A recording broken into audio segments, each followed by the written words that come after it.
Shalom Hadavarniks. Welcome to Hadavar Messianic Ministries and our School of Biblical and Jewish Studies. We're studying the prophet Ezekiel. We're in the 2022 edition of the class, and we're in session 40. Session 40 begins in chapter 41 and verse 5. So let's go ahead and review where we were last session. All right, last session we were taken inside the temple itself by the angel. And the angel began measuring. He began at the temple entrance.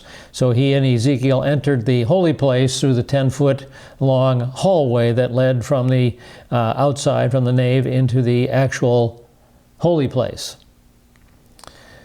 So the angel then measured the holy place, 40 cubits long, or 70 feet long, by 20 cubits wide, 35 feet wide. And so here's an artist's representation of the holy place, 20 by 40 cubits.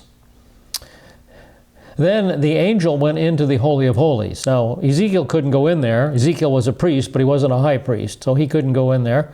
And the angel began to measure the Holy of Holies. He measured the door frames. He measured the width of the door. At that point, we noted that the door openings got narrower and narrower as we went from outside the temple to the Holy of Holies. For example, at the very first entrance into the temple, the opening is 24.5 feet wide. The door is 24.5 feet wide. Then as we move to the actual opening of the holy place, the opening is only 17.5 feet wide. And finally, as we move down the holy place, down to the Holy of Holies, we find that the entrance into the Holy of Holies is only 10.5 feet wide. And the point of all this is increasing sanctity. You get more and more separated as you get closer to the presence of God. So sanctity increases as you get closer to God. Inside the Holy of Holies, the angel continued to measure. He measured the Holy of Holies as 20 feet deep, or I should say 20 cubits deep and 20 cubits wide. Now, no vertical measurement is given. However, if the Holy of Holies in the Millennial Temple follows the pattern of the tabernacle and the previous temples, it would also be 20 cubits wide, 20 cubits high. So this was probably a cube, 20 cubits by 20 cubits by 20 cubits. Well, that brings us to the new material, and we are now at chapter 41 and verse 5 as we look at the temple wall and the side chambers.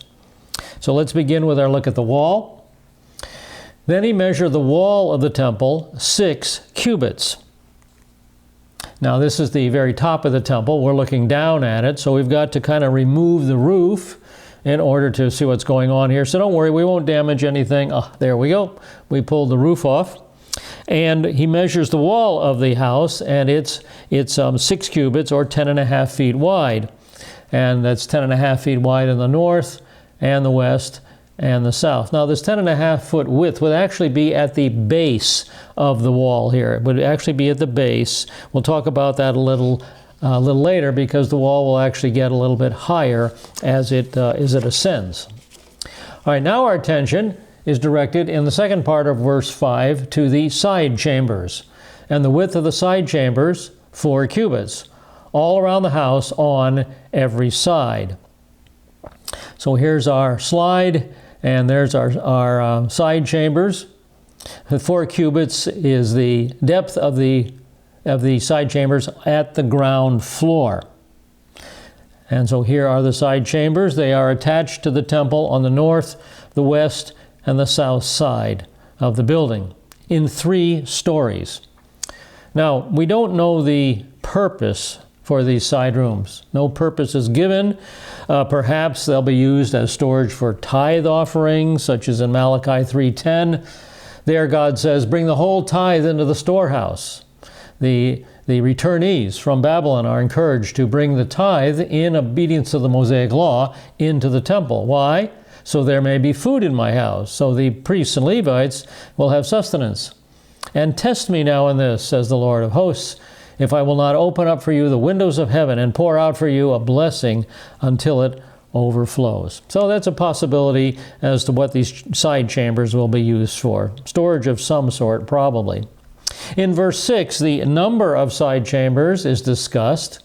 The side chambers were in 3 stories, one above another, and 30 in each story. So they're named as 3 stories and 30 in each story. Now these side rooms were arranged on the 3 sides of the temple, and we can interpret this comment about the number of rooms 2 ways due to the Hebrew. It's a little bit vague there. The first option is probably the better option, and this first option would say that the chambers consisted of 30 rooms on each of 3 stories. So 90 rooms total. 30 rooms times 3 stories, 90 total. The second option is the opinion of the Jewish community. The total is 33 rooms. They would say there are 5 rooms on the north, 5 rooms on the south, and 1 along the whole western wall. That's 11 for each floor. So 11 rooms times 3 stories is 33 rooms. So we'll have to see when we get there exactly how the Lord has constructed this feature of the millennial temple. Now in chapter 6, we come to the construction of the side chamber. Here's our north side chambers that we've just looked at. Now the construction of these side chambers. And the side chambers extended to the wall, which stood on their inward side all around, that they might be fastened, and not be fastened into the wall of the temple itself. So the wall of the temple was 6 cubits at the base, 10.5 feet approximately at the base, and it diminished in thickness as it ascended. We'll see this in the next verse. And it ascended at 3 points. 3 points served as support for the beams of the 3 stories that made up the side chambers. The wall was built with ledges. The wall was built with ledges for the purpose of avoiding holes to be made in the temple to support the side chamber beams. So here is a cross-section view of the side chamber construction. So let's go in a little tighter here. Now you can see the ledges and the beams sitting on those ledges, the beams supporting the floors of the side chambers. Verse 7, the sizes of the side chambers are discussed. The side chambers surrounding the temple were wider at each successive story because the structure surrounding the temple went upward by stages on all sides of the temple. Therefore, the width of the temple increased as it went higher. Thus one went up from the lowest story to the highest by way of the second story. All right, the side chambers were broader as they went up higher and higher. Now, and apparently a staircase of some sort led upward to the top floor. Now, the chambers of the upper stories were larger due to the notches in the wall of the temple as it ascended. Now, apparently, as one ascended by a staircase from the ground floor to the middle to the upper stories, the chamber round about the temple widened in proportion to the notches in the wall. So here's our wall only, and you can see story 1, story 2, and story 3. Now the notches built into the wall of the temple were offset 1 cubit for each story. So the first story was 4 cubits, or 7 feet wide. The first chambers in the first story, the storage chambers in the first story were 7 feet wide, or 4 cubits. Then as you went up to the second level, the storage chambers were 5 cubits wide, or 8 3/4 feet wide. And then as you ascended to the third level, the chambers were 6 cubits wide, or 10.5 feet wide. And so the topmost story was reached by a staircase from the ground floor, which passed through the middle floor. Now here's an artist's representation of a circular stairway, a circular diagram, going up from the bottom floor to the middle to the top floor. But there are other options. It could be a ladder assembly, something like this, going from the first to the second to the third story. Or it could be a stairway of some sort, going from the first to the second to the third story. And in this diagram here, stairways are indicated. So we'll have to see again when we get there. We'll have to ask our priest friends exactly how is that made? Well, we may get to see it ourselves. Who knows? All right, now in verse 8, we discover that the temple is sitting on a platform. I saw also that the house had a raised platform all around.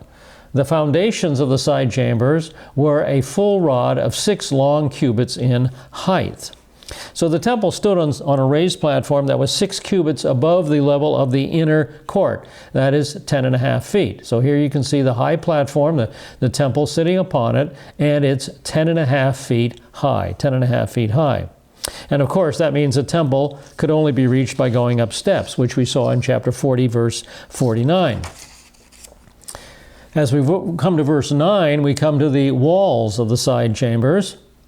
The thickness of the outer wall of the side chambers was 5 cubits, but the free space between the side chambers belonging to the temple. All right, this is the outside. This is the outer wall of the side chambers that go around the temple. And this thickness of the wall was 5 cubits, or 8 3/4 feet. So here is the platform. You can see the platform and the temple sitting on it. And apparently there was an 8 3/4 foot wide kind of a footpath or a walking area around the outside of the temple that served as the platform as well. And of course that's logical because you can see the door right there. You'll have to walk down that walkway to get to the door and get to the storerooms. So we'll be talking about that door in just a minute as well. Now Ezekiel moves to verse 10 and the space between the side chambers. And the outer chambers were 20 cubits in width all around the temple on every side. So 20 cubits is about 35 feet.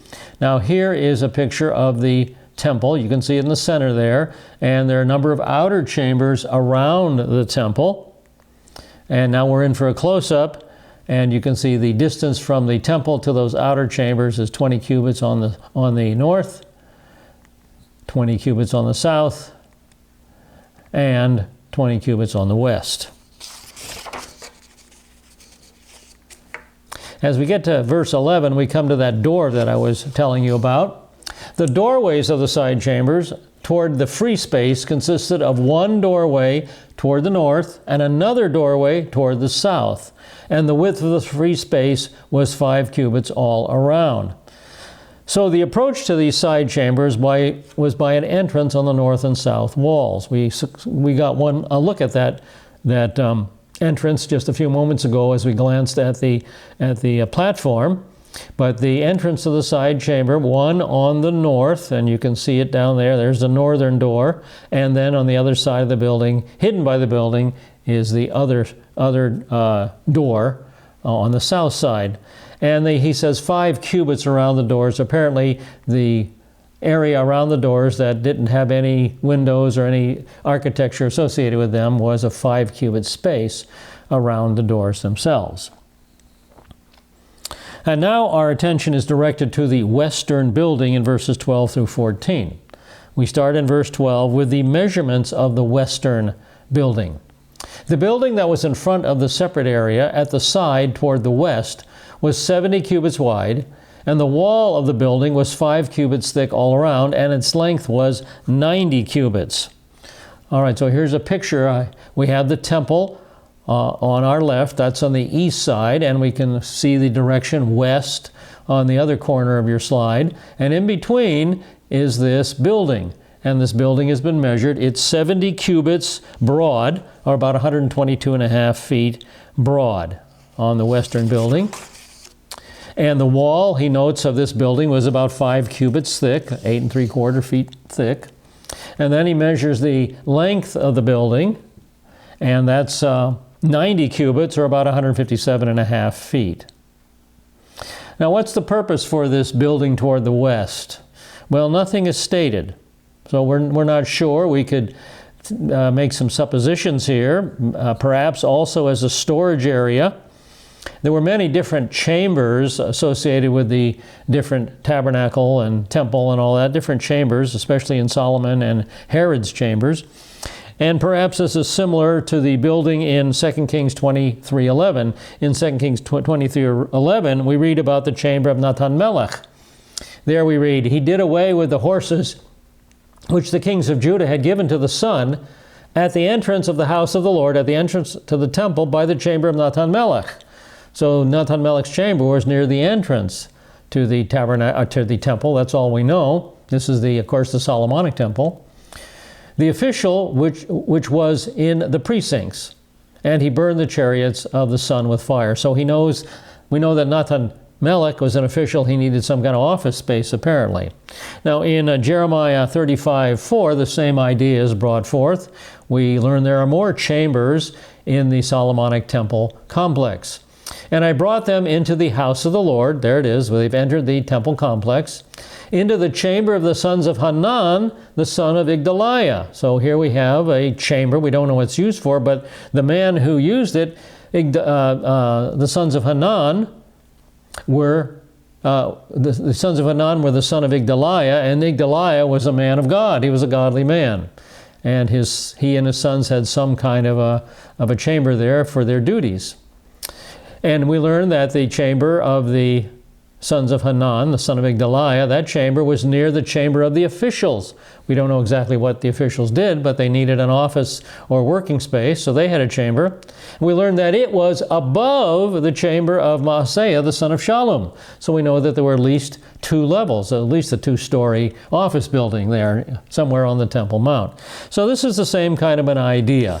There are various buildings and various chambers for the work of the temple, not only in Solomon's temple, but now we see in the Messianic temple as well. All right, now the length of the temple. Ezekiel's attention now turns to the total dimensions of the temple with the separate place. So the length of the external length of the temple is found in chapter 41, verse 13. Then he measured the temple 100 cubits long. The separate area with the building and its walls were also 100 cubits. So that's 175 feet. And then he measures the breadth of the exterior of the temple in verse 14. Also the width of the front of the temple and that of the separate areas along the east side totaled 100 cubits. So again, 100 cubits is 175 feet. With that done, in chapter 41, verse 15, he now turns our attention to the interior of the temple. And before that, we take a look at the building of the separate place in verse 15. He measured the length of the building along the front of the separate area behind it, with a gallery on each side, 100 cubits. So apparently, what Ezekiel's doing is measuring this area of the temple. Apparently it's 100 cubits there, north and south, by 100 cubits east and west. So this is apparently the external dimensions of the temple. And then he's going to turn his attention to the interior of the temple. In verse 15b through 17. He also measured the inner nave and the porches of the court.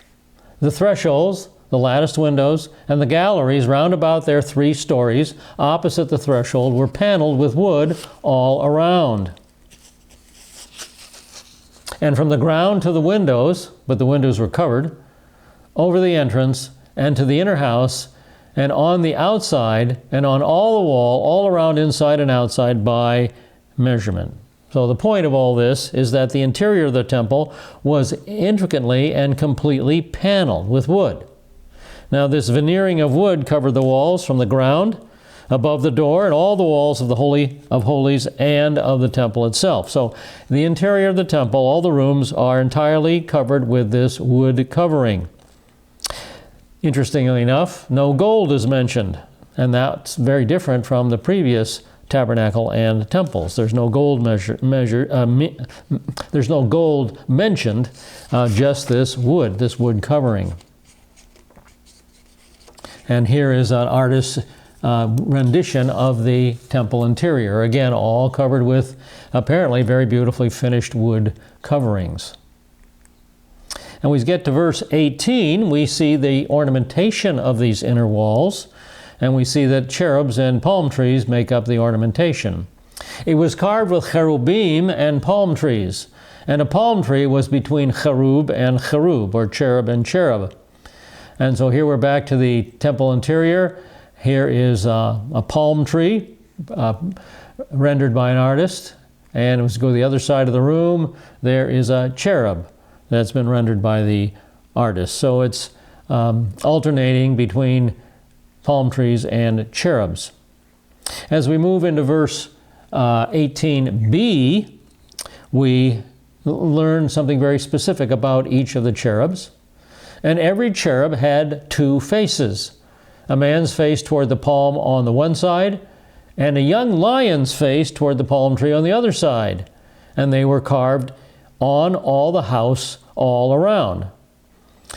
So carved into the wood, decorating the wood, carved into the wood, are these cherubs. And they have two faces. One face is a man's face facing toward a palm tree.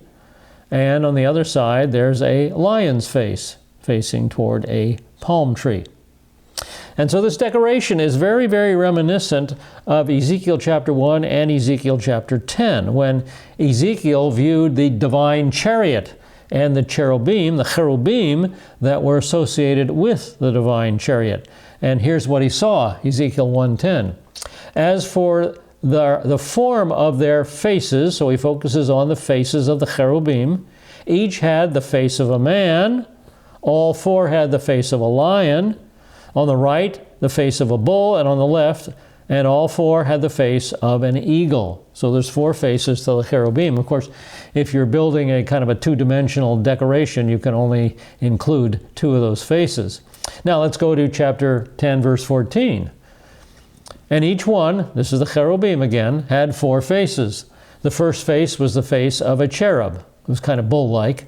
The second face was the face of a man. The third was the face of a lion. And the fourth was the face of an eagle. So this takes our minds right back to chapter 1 and chapter 10 when Ezekiel observed the divine chariot. So very, very appropriate ornamentation, because the cherubs surround the chariot of God. They're up there kind of as God's throne attendants. So as you look at the inside of the tabernacle, the inside of Solomon's temple, the inside of the millennial temple, you see these cherubs all around. It's though you're in heaven, surrounded by the heavenly hosts. So that's the picture that ornaments the inside of the millennial temple. And again, very similar to Solomon's temple and also the tabernacle as well.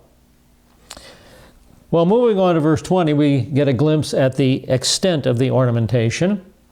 From the ground to above the entrance, cherubim and palm trees were carved, as well as on the wall of the nave. So again, we'll look at the interior of the holy place. The wood panels covered the walls from the floor to the level of the doors, and then the figures of the cherubs and the trees covered the walls from the floor to the top. So again, an artist has tried to depict that for us. So these are the walls of the holy place and the temple. And now we learn that the holy place was divided into two rooms in verse 21. The doorposts of the nave were square. As for the front of the sanctuary, the appearance of one doorpost was like that of the other. So we have two doorposts here. The idea here is that there were identical doorways at each end of the holy place, and the altar of incense stood in front of the entrance to the holy place. So here's our temple interior, the holy place, and way down at the far end, we're a number of cubits away from it, you can see the doorway and the altar of incense. So let's go in a little closer Now I realize that may be a bit fuzzy since I'm just enlarging the slide quite a bit, but there is your altar of incense standing before the door into the Holy of Holies. So it's appropriate now that Ezekiel turns our attention toward the altar of incense in verse 22. The altar was of wood, 3 cubits high, and its length was 2 cubits. Its corners, its base, and its sides were of wood. And he said to me, "This is the table that is before the Lord."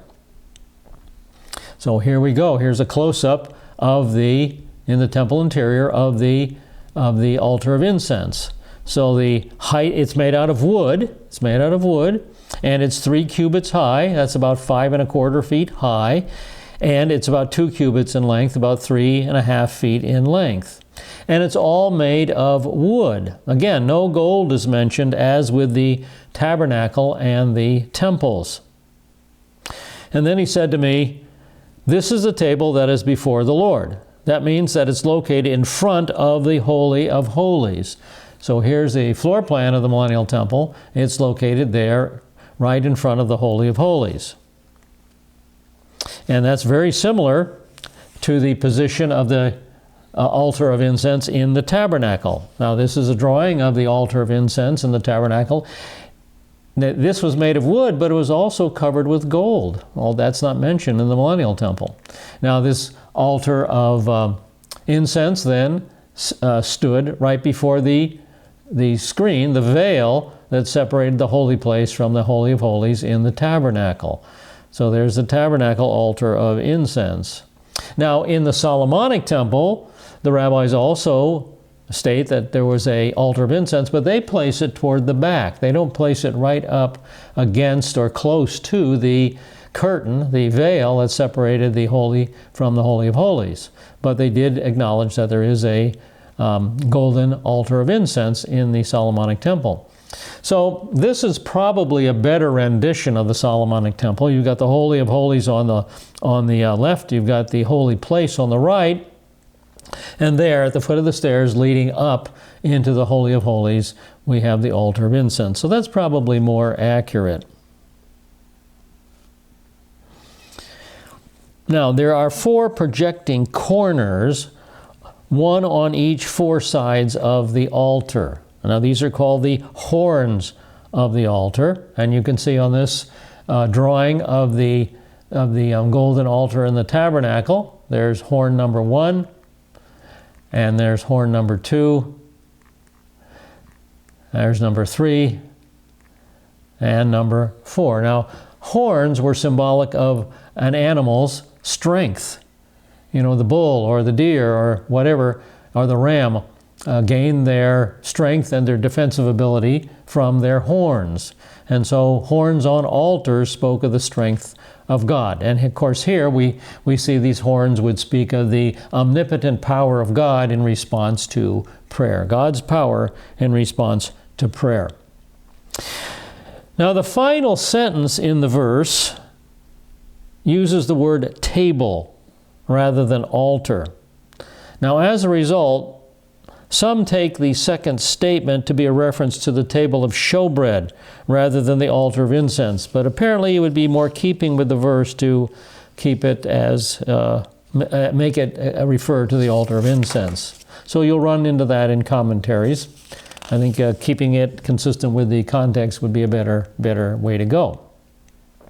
Well, now as we get to verse 23, our attention is directed to the doors of the temple.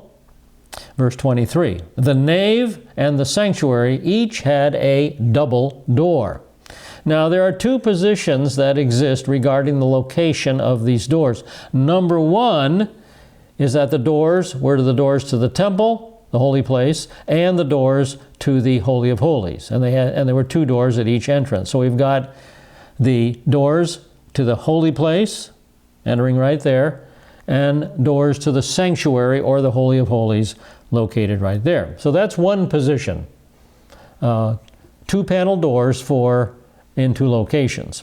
Now most commentators render this verse to mean that there was a set of doors at the entrance of the holy place as well as at the Holy of Holies. Now this is the opposite of what I would expect. I would expect the Christian commentators to render the Hebrew to mean that only the holy place had doors and not the Holy of Holies. That the doors we're talking about, they're located at the entrance to the temple and the holy place. Now, why would I make that decision or prefer that? Well, that's because the barrier between the holy place and the Holy of Holies was torn open when Yeshua died. Matthew 27:15. And behold, the veil of the temple was torn in two from top to bottom, and the earth shook, and the rocks were split. And then there's Mark 15:38. And the veil of the temple was torn in two from top to bottom. And finally, Luke 23:45. Because the sun was obscured, and the veil of the temple was torn in two. And there were veils in each of the tabernacle and each of the temples. Here we see a cutaway. The roof of the tabernacle has been removed, and we see the holy place and the Holy of Holies, and right between them was the veil that screened the holy place from the Holy of Holies. I should say probably the better way to say it would be to screen the Holy of Holies from the holy place. So that's the veil we're talking about here. Now that's the tabernacle veil. Now in Solomon's temple, the rabbis say, yes, there was a veil screening the Holy of Holies from the holy place. And we draw it in this drawing here. And in Herod's temple, there was a veil. And we know its dimensions fairly accurately. And this was the veil that was torn in two when Yeshua died. The temple the veil in Herod's temple. And here's a very nice drawing of that rent veil. In this drawing, you can see the huge veil being torn in two from top to bottom, and the priests in disarray, totally stunned by such an event. Here's a close-up, and you can see the altar of incense has been knocked askew by the massive rending of the veil. I think that's kind of an interesting rendition of the event itself. Now, what is the significance of the rending of the veil? Well, that's Hebrews 10:19 through 22. Therefore, brethren, since we have confidence to enter the holy place by the blood of Yeshua, by a new and living way, which he inaugurated for us through the veil, that is his flesh.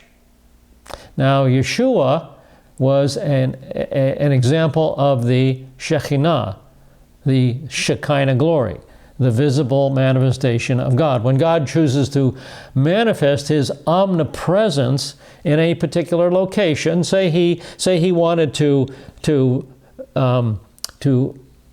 manifest his omnipresence to us right here, and say he wanted to choose this location right here, he can do it because he is present in this room with me as he is with you. But if he chose to do that right in this location here, we'd probably see a ball of fire or smoke or something like that. That would be an example of the Shekinah glory, the visible manifestation of God. And Yeshua was the Shekinah glory of God. We've seen his glory, the glory of the only begotten from the Father, and he came and dwelt among us, but he veiled his glory in a human body, in flesh, and that's what we're talking about here. We can enter the Holy of Holies by a new and living way because Yeshua rent his veil, rent his body, suffered on the cross so that we would be made perfect. This is also what happened during and what's the word I'm looking for? The manifestation up on Mount Hermon there, the transfiguration. There's the word I'm looking for.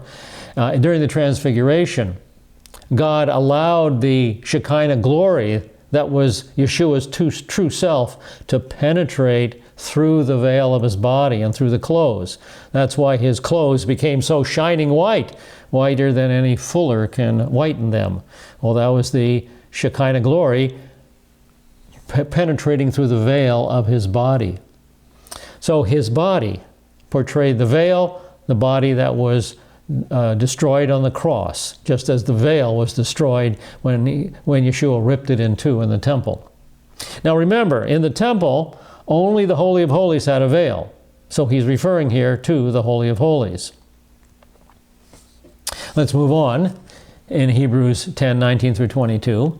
And since we have a great priest over the house of God, that's Yeshua, let us draw near. We can draw near. We can go in to the Holy of Holies with a sincere heart and a full assurance of faith, no terror, no sense of judgment, no sense of anxiety, having our hearts sprinkled clean from an evil conscience. That's what Yeshua did for us when we trust in Him.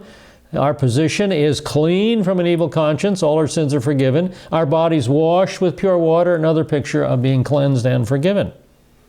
So that's the significance of the veil. Yeshua allowed His body to be torn and destroyed, just like that veil was destroyed, so that we might be cleansed and made holy. So it's a very significant item in the temple. All right, now position number two. One commentary, and it happens to be the Orthodox Art Scroll Tanakh commentary on Ezekiel, understands the verse to mean that only the entrance to the holy place contained doors, so that there were two sets of doors at the entrance of the holy place only. Now, why? Well, let's take you on a little Hebrew lesson here. This won't get too complex, but we'll try to explain it clearly from the Dictionary of Biblical Languages. Now, the term for temple is, in the verse there, is Hekal. Hekal. Now, what is a Hekal? The Hekal is a temple or a sanctuary, that is, the worship complex. So here we have a generic meaning, the whole worship complex. It also could mean palace, that is, a residence and complex of a king and other royalty. So again, the whole shoot match, another generic reference to the whole palace and all its grounds and all its buildings and everything, just like with the temple. Now there is a third meaning, which is a little more localized, the main hall of a building complex. So it can refer to just a main hall. And fourthly, it can refer to the outer sanctuary, in other words, another part of a temple complex. So in general, the word has kind of a generic feel to it. Now so when I read the word Hekal, it says to me we're talking about the temple, the entire temple, just like so. All right?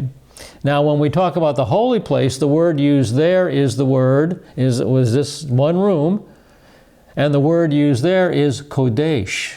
The Kodesh. So we got the Hekal, the whole building, and we have the Kodesh, the holy place. Well, what about the other room?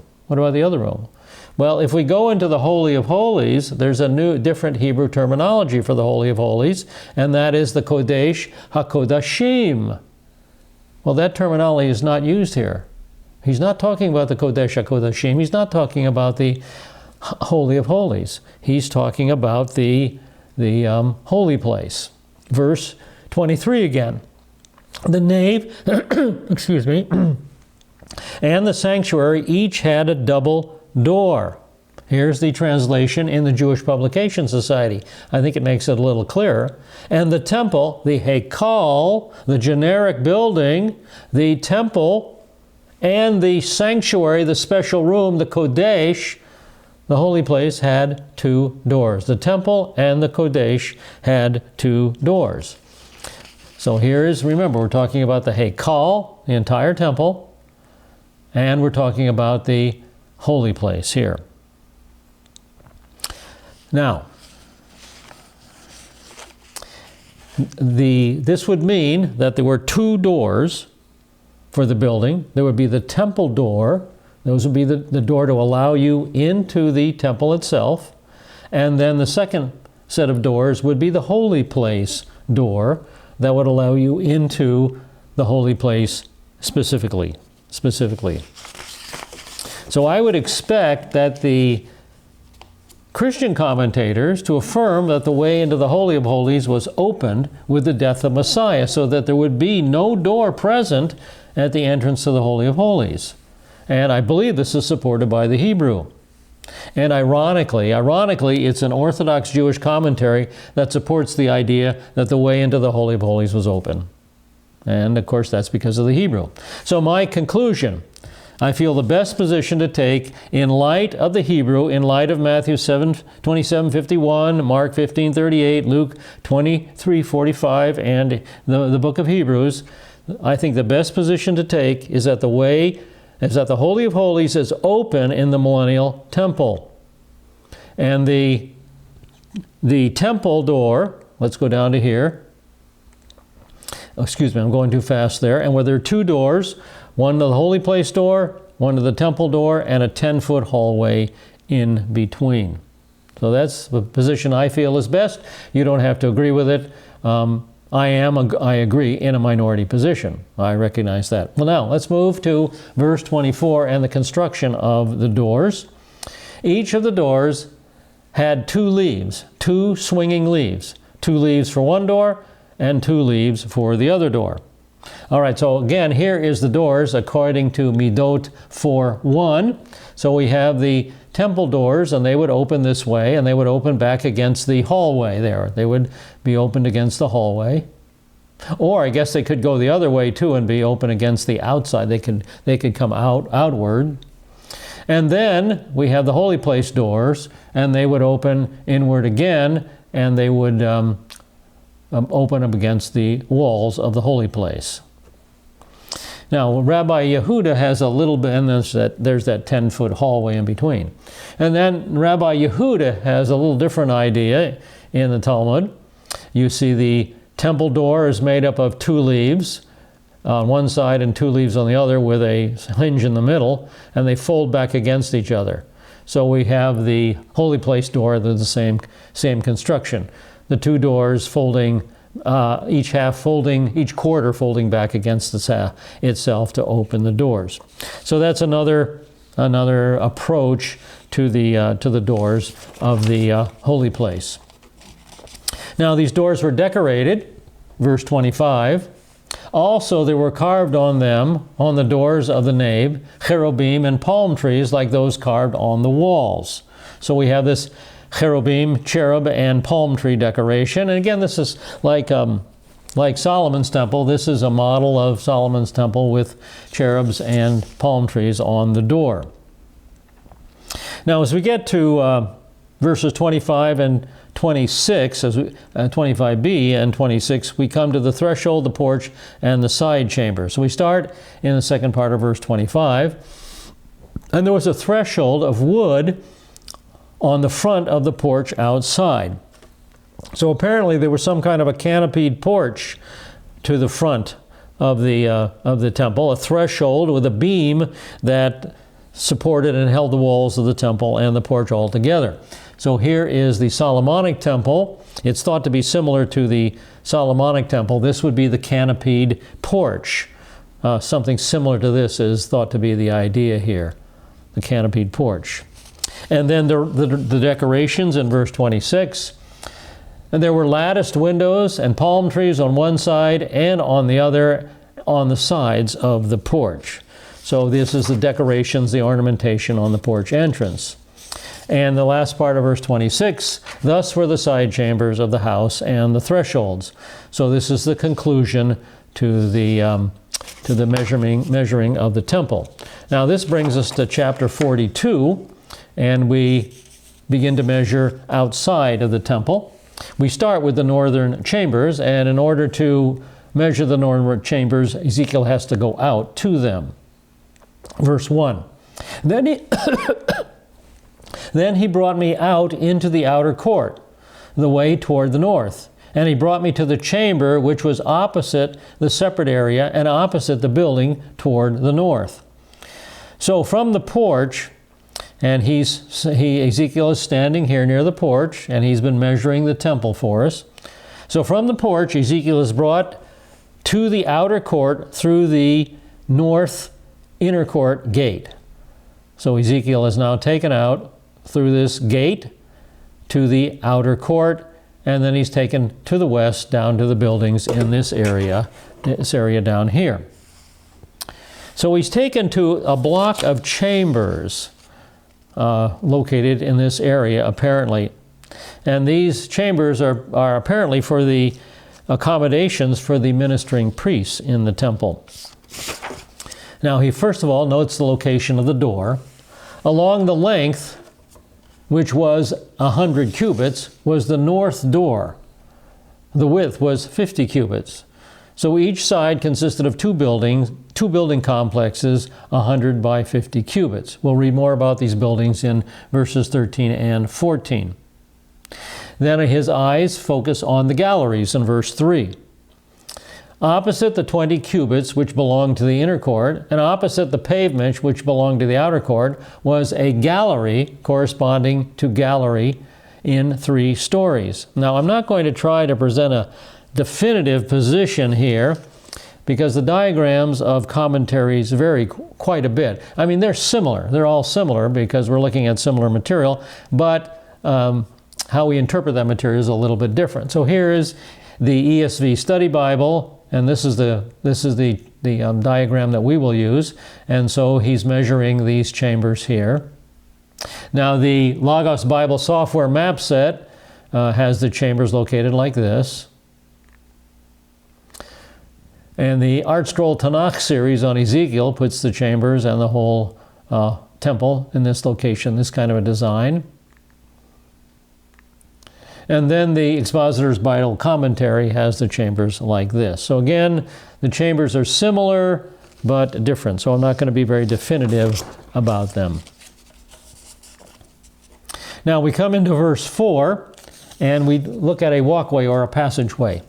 Before the chambers was an inner walk 10 cubits wide, a way of 100 cubits, and their openings were on the north. So here is the diagram of Ezekiel's temple. He's looking at the northern walkway, which is probably this area here, and it was mirrored by the chambers on the south side by a southern walkway. But we're looking at the north walkway right now. And it says their doors were toward the north. They opened up toward the north, toward the passageway. And now we're going to look at the comparative size. Oh, here's the southern walkway building. Before we move on, I didn't have a picture of the northern building and the northern walkway, but here's the southern building. It's a mirror image, and it's thought that this is the walkway that he's talking about right along here. And of course, that would allow you to get into the doors that are facing south. All right, now the comparative sizes of the chambers are mentioned. Now the upper chambers were smaller because the galleries took more space away from them than from the lower and middle ones in the building. And so the building became narrower as it rose. And why? The reason is in verse 6. For they were in 3 stories and had no pillars like the pillars of the courts. Therefore, the upper chambers were set back from the ground upward more than the lower and middle ones. So the reason it was a 3-story building and the upper stories were set back as they ascended. So here's that southern building, southern outbuilding, and you can see the setback as the building raises from floor 1 to floor 2 to floor 3. There's a setback on each floor. Now we look at the wall of the building. As for the outer wall by the side of the chambers toward the outer court facing the chambers, its length was 50 cubits. So a wall is described that's 50 cubits in length. And the chambers are described in verse 8. For the length of the chambers which were in the outer court was 50 cubits. And behold, the length of those facing the temple was 100 cubits. So again, no one is quite sure how to draw out this verse. So we'll have to wait and take a look at it personally when we see it. But the entry is brought out in verse 9. Below these chambers was the entrance on the east side, as one enters them from the outer court. So using the ESV Study Bible diagram, Ezekiel appears to be mentioning these entranceways here, and the passageways there. So now we move to the eastern chambers in verse 10. In the thickness of the wall of the court toward the east, facing the separate area and facing the building, there were chambers. So apparently a description of the rooms in the buildings. So apparently a description of these rooms right here. And they have identical northern chamber in verse 11. The way in front of them was like the appearance of the chambers which are on the north. So they're identical north and south buildings. According to their length, so also their width, all their exits were both according to their arrangements and openings. So the point is that these buildings, these chambers, are all identical. Verse 12 brings us to the walkway, or the entryway, I should say. Corresponding to the openings of the chambers, which were toward the south, there was an opening at the head of the way in front of the wall toward the east, as one enters them. So apparently, a reference to a passageway, this passageway right here, the entrance to the southern building. So we've looked at the northern building passageway, and this is the mirror image to the southern building. Now, the purposes for the chambers, verse 13. The first purpose, there's a couple of purposes, verse 13. Then he said to me, the north chambers and the south chambers, which are opposite the separate area, they are the holy chambers where the priests who are near to the Lord shall eat the most holy things. There they shall lay the most holy things, the grain offering, the sin offering, and the guilt offering, for the place is holy.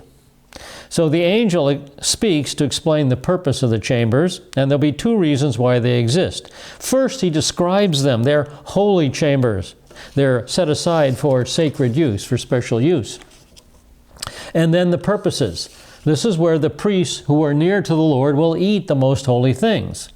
Okay, now that means the sacrifices during the millennial kingdom in the millennial temple. So one of the offerings that they will eat is the meal offering. The meal offering was bread. For example, Leviticus 10:12. Then Moses spoke to Aharon and his surviving sons, Eleazar and Ithamar, take the grain offering that is left over from the Lord's offering by fire and eat it unleavened beside the altar, for it is most holy. So here they're eating the meal offering, the bread offering. So this aspect of the millennial sacrificial system seems to be the same as with the Mosaic system, identical to the Mosaic system. But there are other offerings that are eaten there. There's the sin offering, that's a meat offering, that's a flesh, a sacrifice. And the trespass offering, again, that's flesh, that's a meat offering. And so the meat of the sacrifices were eaten the same as in the Mosaic system. So there's similarities, but lots of differences as well. There's no mention here of peace offerings because they're not required to be eaten in the chambers of the millennial system. Now, these priests are identified as Zadokites. They're descendants of Zadok. And why? Well, for the place is holy.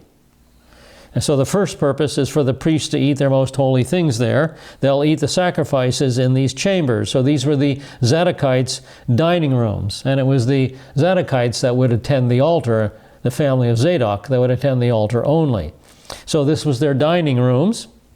So that's the first purpose of the rooms. The second purpose is in verse 14. When the priests enter, then they shall not go out into the outer court from the sanctuary without laying there their garments in which they minister, for they are holy. They shall put on other garments then when they shall approach that which is for the people. So the rooms here, the second purpose for these rooms and chambers is to keep the sacred vestments when the priests take them off before going into the outer court. And the reason, they're holy garments. They shall put on other garments. They can't go into the outer court in these priestly garments. So the second purpose of these rooms is to store the priestly garments. So not only are these rooms used for the priests' dining rooms, are also used for the priest's locker room, so to speak, if that's a good way to describe them. And this is very similar to Leviticus 6:9 through 11. Command Aharon and his son, saying, this is the law for the burnt offering. The burnt offering itself shall remain on the hearth, on the altar, all night until the morning, and the fire on the altar is to be kept burning on it. The priest is to put on his linen robe, and he shall put on undergarments next to his flesh, And he shall take up the ashes to which the fire reduces the burnt offering on the altar and place them beside the altar. Then he shall take off his garments and put on other garments and carry the ashes outside the camp to a clean place. And so that's very similar to the requirements of the Mosaic covenant. Well, now our tour reaches an end, and we come to the end of our measuring of the temple compound itself. And so Ezekiel has to return to the outer eastern gate. Verse 15. Now when he had finished measuring the inner house, he brought me out by the way of the gate which faced toward the east and measured it all around. And so Ezekiel is here looking at these other rooms and other buildings. And the angel finishes measuring those buildings. And these are the courts and the subsidiary chambers and all that we've just looked at. And so now he wants Ezekiel to go out the eastern gate. This is where the tour began. So he takes Ezekiel all the way back to the outer court there and through that same gate, and he's now waiting outside the temple complex again. And then he says, these are the total measurements of the temple compound. It is the extent of the holy domain around the temple building proper. Now this will become clearer in verse 20. But the measurements are the measurements of the entire area outside the surrounding wall of the whole complex. Now here I have to own up to a mistake. And the mistake is this misleading caption that says 1 square mile. You read that caption and you would think that it is the temple complex that is 1 square mile in size. That's a mistake on my part. I'm going to erase that particular caption. Because what we're talking about here is the holy domain. And the holy domain is 1 square mile in size. There's what we're talking about, the holy domain, 1 mile square by, 1 mile square. Now, how did we get this measurement of 1 mile square? Well, here's the Hebrew words that describe the holy domain. The word used there is kaneh, and that's a length of measure. A rod, the length of a measuring rod, identified as 6 long cubits in length, and some sources give the specific length as 3 meters or 10 feet 4 inches. Some are very specific, some are, we really don't know. So 10, 10 and a half, 10 and a quarter feet, something like that. So a kaneh is the word used in the Hebrew. Now, the Greek, in the Septuagint, the rabbis used the Greek term cubits. Now, a long cubit is only about 21 inches long. That would make the area that we've just looked at quite small, 875 feet by 875 feet. But we're going to follow the Hebrew text using the term reed, and that's going to be about a 10 and a quarter feet in length. So if we have 10 feet, say 4 inches by 500 reeds, we get a distance of 5,167 feet. And commentators, again, this is there's a little bit of fudge room here because commentators vary from 5,167 to 5,250 feet. It's only about 100 feet difference, but it's a small amount. We just don't have the exact measurement according to our standard of measure today. Now, again, if you use the term cubit, that's 21 inches tight, 500 long cubits is only 875 feet. So now this is the Temple Mount as you see it today. It is 1,464 feet long and 945 feet wide. So it's quite a bit bigger than the temple complex would be if we're using the term cubits. So here's our holy domain. And there would be the current Temple Mount to scale. That's pretty close to scale right there. Pretty small compared to the millennial kingdom, the millennial temple in the millennial kingdom. The holy domain is quite a bit bigger. And then this is probably why the Septuagint translators use the term cubit, because when they looked at the difference between a reed and a cubit, between a kaneh and a cubit, they thought, hey, this is way too big. It must be using a 21-inch cubit in length. So that's probably why they used it. But I don't think that was the correct decision. All right, now we begin measuring the eastern outer wall in verse 16. He measured on the east side with the measuring reed, 500 reeds by the measuring reed. So here we have the eastern wall, again 1 mile in length. Then he measures the north. He measured on the north side 500 reeds by the measuring reed, and again that's another 5,200 some odd feet, or a mile in length. Then he moves to the south side. He measures 500 reeds of the measuring rod, and again identical, another 5,200 feet, or another mile long. And finally, in verse 19, we're at the west side. He measured 500 reeds with the measuring reed, and guess what? Of course, it's another 5,200 feet long. And so he totals all this up in chapter 42, verse 20. He measured it on the 4 sides. It had a wall all around, the length 500 and the width 500. So we've got a wall 5,200 feet by 5,200 feet, or about a mile by a mile. Now the purpose of the wall is brought out in the second part of verse 20, to divide between the holy and the profane. So this wall is there to make a separation between that which is holy and that which is common. And so this distinction, this separation from the sacred and the secular, will be true even in the kingdom. Why? This distinction is maintained in the kingdom because there will be a measure of sin in the kingdom. And that's brought out in the book of Isaiah, and it's also brought out through the sacrificial service here. There will be a small measure of sin in the kingdom. Also, the end of the book of Revelation has that indication, has that indicator. And so there has to be a distinction between the secular and the sacred. Now, what about the temple compound proper? Let's talk about it. What are its dimensions? Well, we can measure it piece by piece. North to south, section 87.5 feet in width, then the outer court 175 feet, then the inner walls 87.5 feet, and the inner court 175 feet square, and then the next divider 87.5 feet, the southern part of the outer court 175 feet, the wall of the temple 87.5 feet, and the total is 875 feet.